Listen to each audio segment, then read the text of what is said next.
अस्सलामुअलैकुम। कहानी टाइम में नाज़रीन को खुश आमदीद कहते हैं। कहानी सुनने से पहले हमारे चैनल को सब्सक्राइब करें और साथ लगे घंटी के बटन को भी दबा दें ताकि हर नई कहानी का आपको पता लग सके। शुक्रिया। शुरू करते हैं आज की कहानी। एक लड़के को अपने मोहल्ले के इमाम मस्जिद की बीवी से बेइंतहा मोहब्बत हो गई। लड़के ने अपनी इस मोहब्बत का जिक्र अपने एक बहुत करीबी यार से किया।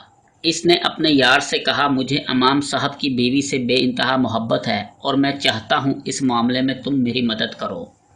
इसके दोस्त ने इस्तफसार किया कि मैं तुम्हारी मदद कैसे कर सकता हूँ। इस लड़के ने कहा, मैं इमाम साहब की बीवी से मिलना चाहता हूँ, लेकिन मसला ये है कि इमाम साहब नमाज पढ़ाकर जल्दी घर आ जाते हैं और मुझे मिलने का बिल्कुल भी वक्त नहीं मिलता। तुम ऐसा करो, कल से नमाज़ें पढ़ना शुरू करो और इमाम साहब को अपने अजीब अजीब मसलों में उलझा कर रखो ताकि वो तुम्हारे मसलों को जवाब देते देते घर से लेट हो जाएं।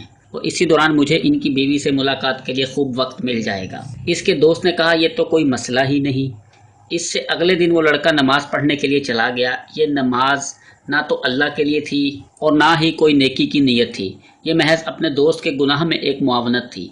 लड़के ने ऐसा ही किया। जब भी इमाम साहब नमाज पढ़ाकर फारिग होते तो इमाम साहब को लेकर एक कोने में बैठ जाता। इमाम साहब से अजीब अजीब सवाल करता और इमाम साहब इसके अजीब सवालों का जवाब देते लेट हो जाते। इसी दौरान इसका दोस्त इमाम साहब की बीवी से मुलाकात कर लेता। यह मामला तकरीबन 2 से 3 महीने चलता रहा। एक दिन इसके दिल में ख्याल आया कि मैं कितना गलत कर रहा हूँ।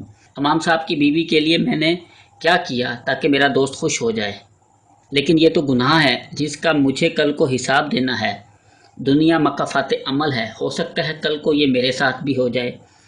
इसके दिल में तरह तरह के ख्याल आना शुरू हो गए। इस रात ये सो नहीं पाया और इसने अहद किया कि मैं सुबह जाकर इमाम साहब से सब बात बयान कर दूंगा और इसके बाद वो जो मुझे सज़ा देंगे मुझे कबूल है। अगले दिन लड़के ने जाकर इमाम साहब को सारा माजरा बयान कर दिया। इमाम साहब ने इसकी बात सुनी और मुस्कुराकर कहा, अरे नादान, ना तो मेरी कोई बीवी है और ना ही कोई मेरी बहन।